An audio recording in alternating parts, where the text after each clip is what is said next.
Success is a process, not an event. So don't settle. Let's take 10 more steps. In this 10 Kadam series, part 1, we will discuss 10 illustrations of gravitation. 2 point masses m and alpha m are separated by a distance r. एक m mass है और एक alpha m है, दोनों के बीच distance है r. Another mass m0 is placed on the line joining them at a distance x from the mass m, such that it experiences no gravitational force. It means that mass must be somewhere between the two objects. Let I say here that mass is placed, that mass is m0.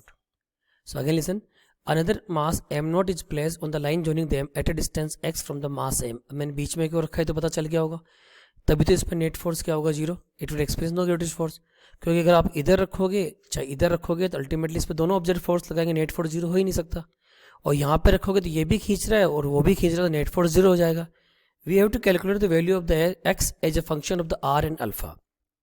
Okay, force on this m0 is 0. It means force by this object equal to force by this object. So we will write g m1 m2 upon r square equal to g m1 m2 upon r square. अगर यहाँ से distance x है तो इधर से distance कितनी हो गई, r minus x. So you will say r minus x whole square. z cancel, m0 cancel.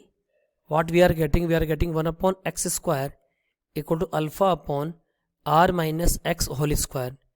Ultimately it is 1 upon x root alpha upon r minus x. So we solve it, r minus x equal to x root alpha. We have to calculate the value of the x. So x is given by r upon 1 plus root alpha. So right answer of this problem is r upon 1 plus root alpha.